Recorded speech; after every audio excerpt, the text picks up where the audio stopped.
Aujourd'hui, je te montre comment faire un gratin de chou-fleur. Trop bon. Parfait accompagnement. Premièrement, tu as besoin d'un chou-fleur. Bon, le mien avait un petit peu de brun, puis pour vrai, m'en fous. Mais si ça t'écoeure, toi, tu l'enlèves ou tu te pognes un chou-fleur, ben qu'il n'y a pas de brun, tu sais, que tu n'as pas oublié dans le frigo comme moi.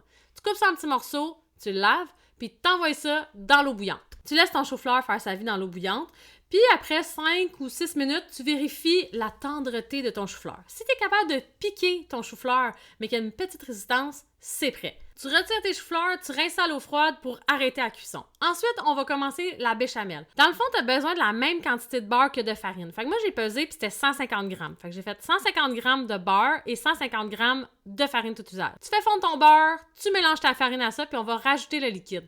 Moi, j'avais un restant de crème d'avoine et du lait d'avoine. J'ai mixé les deux. Fait que ça fait une tasse. Mais au total, on va mettre une tasse et demie. Parce qu'en le brassant, ça va épaissir parce que tu as comme fait un roux. Puis là, ben, tu veux pas que ça soit comme de la grosse pâte. Fait qu'on va rajouter un petit peu de liquide. Prends pas un fouet comme le mien, il était beaucoup trop petit. J'ai rajouté de la poudre d'ail, poudre d'oignon, puis bien sûr, de la levure alimentaire. Parce que pas de levure alimentaire, la vie est tellement triste.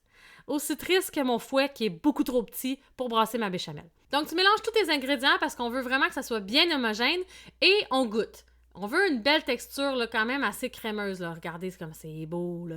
Moi, j'ai rajouté du sel puis du poivre parce qu'à mon goût, c'était pas assez salé. Mais si toi, tu trouves que c'est bien correct comme ça, tu laisses ça de même. Hein? Sors ton Pyrex, mets tes choux-fleurs que tu as cuits juste avant et rajoute ta magnifique béchamel. Mets-en partout. Tu veux que ça soit bien mélangé, là. Tu veux pas qu'il y ait comme un chou-fleur qui en ait pas. Une fois que c'est bien mélangé, on va pousser le truc, on va prendre la chapelure, puis on va prendre notre fromage vegan préféré qu'on va saupoudrer par-dessus. L'affaire quand j'ai fait cette recette-là, c'est qu'il n'y avait plus mon fromage préféré. Fait que j'ai essayé une nouvelle marque, ils fondaient pas. Parce qu'il faut se le dire, les fromages vegan, il y en a 1 sur 8 qui font.